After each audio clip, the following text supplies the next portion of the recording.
नमस्कार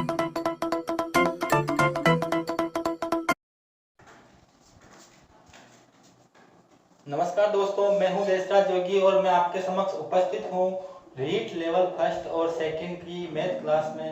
आज का पहला टॉपिक हम पढ़ने वाले हैं घात और घातांक। आज हम पढ़ेंगे घात और घातांक, जो रीट लेवल फर्स्ट और सेकंड के लिए बहुत ही महत्वपूर्ण टॉपिक है। अब घात और घातांक पढ़ने के लिए सबसे पहले ये समझते हैं कि घात किसे कहते हैं। घात वो होती है जो किसी भी संख्या को स्वयं से जितनी बार गुणा किया जाता है, स्वयं से जितनी बार गुणा करते हैं उसे क्या कहते हैं? घात। यानी कि जैसे 2 गुणा 2 गुणा 2 गुणा 2, इसको मैंने 4 बार गुणा किया है, तो इसको अपन घात के रूप में कैसे लिख सकते हैं?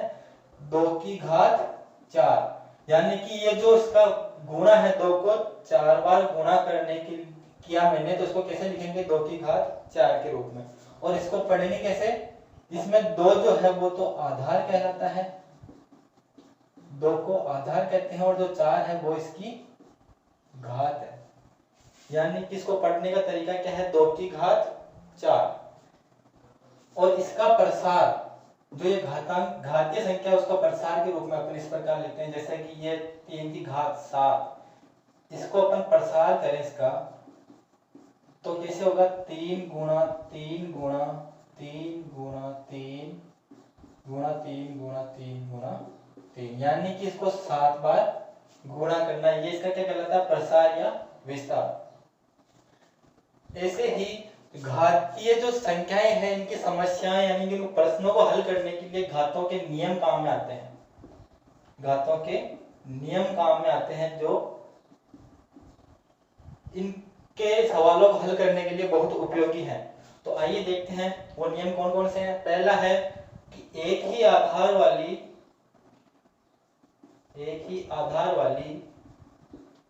घातीय संख्याओं का गुणा।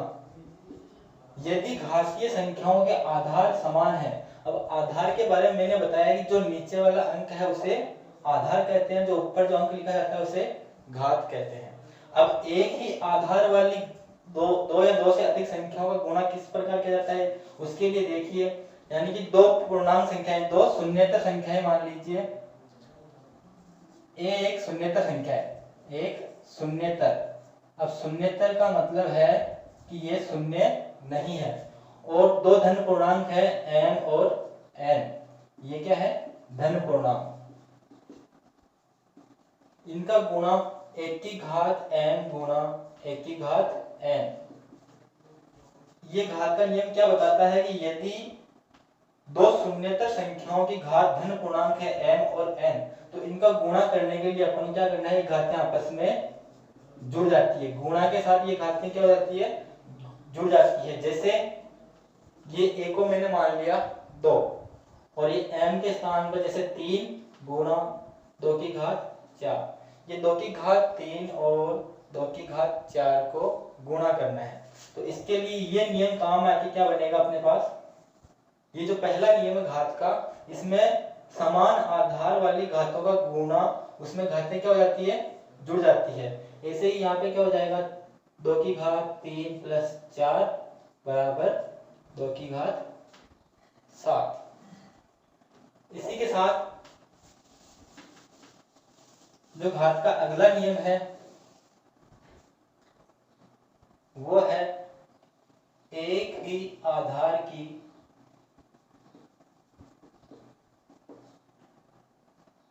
घातीय संख्याओं का भाग।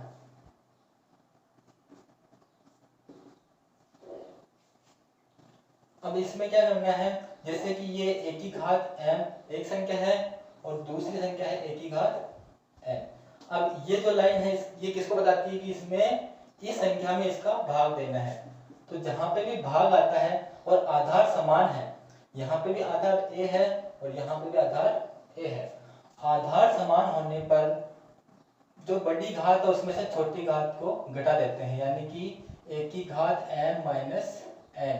यहाँ पर m जो घात है वो n से बड़ी है, ठीक है। ये जरूर ध्यान रखना है कि बड़ी घात में से छोटी घात घटाई जाती है। अब जैसे इसका उदाहरण देखिए कि 5 की घात 4 बटे हुए 5 की घात 2, ये कोई संख्या है।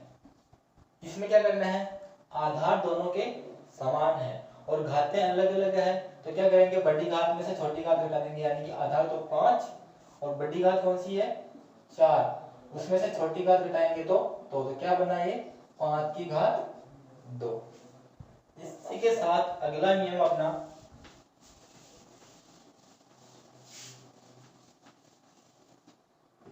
जो तीसरा नियम है वो है कि कोई भी जो घातीय संख्या है उसकी वापस पुनः घात लगाना, यानी कि घातीय संख्या की घात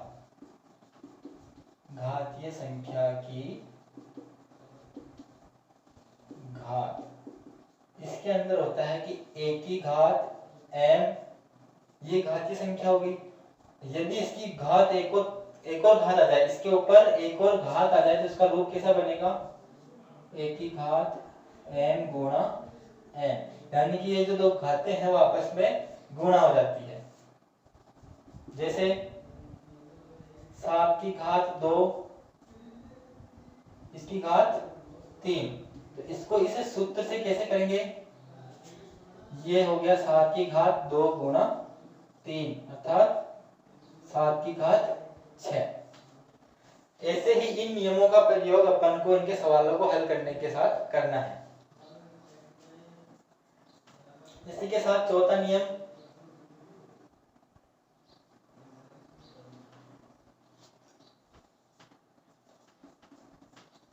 अलग अलग आधार की घातीय संख्याओं का आधार तथा समान घात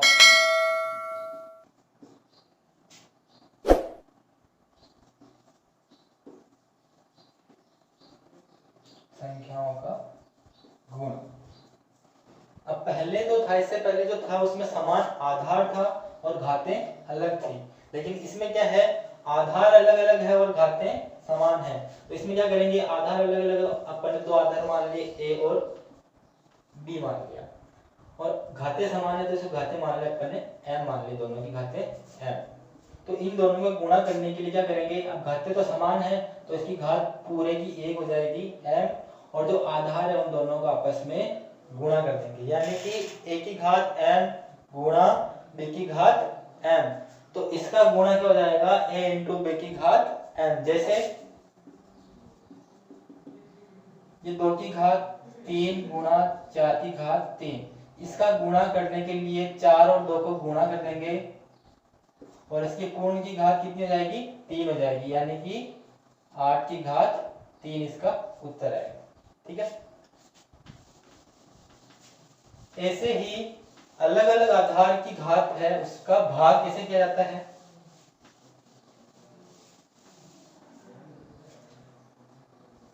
यदि अलग अलग आधार तथा समान घात वाली संख्याओं का भाग हो तो a की घात m बटे हुए b की घात m। इसको अपन कैसे करेंगे, ये a बटे b और इसकी पूर्ण घात कितनी जाएगी, पूरे की घात हो जाएगी m, यानी कि ये a और b दो अलग अलग आधार हैं और दोनों की घात क्या है, m है।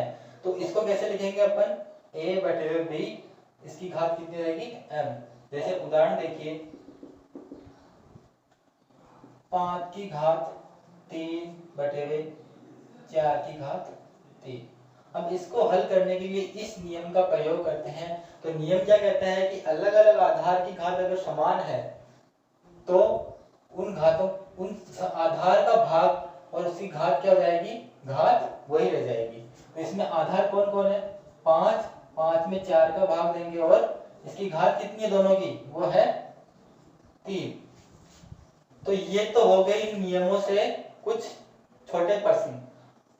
इसके साथ ही एक नियम और बनता है कि किसी भी शून्येतर संख्या यानी कि कोई भी संख्या है जो 0 के बराबर नहीं है, यदि इसकी घात शून्य आ जाए, यदि इसकी घात शून्य आ जाए तो इसका सदैव मान क्या होता है? इसका मान सदैव 1 होता है। ऐसे ही यदि -1 की घात सम संख्या है, यदि -1 की घात सम संख्या है तो इसका मान सदैव प्लस का 1 आएगा, और यदि -1 की घात विषम संख्या है तो इसका मान सदैव -1 आएगा। तो दोस्तों आज अपन ने पढ़ा घात की परिभाषा और घातों के कुछ नियम। तो अगले वीडियो में हम इनसे संबंधित जो रीट में आने वाले सवाल हैं वो हल करेंगे।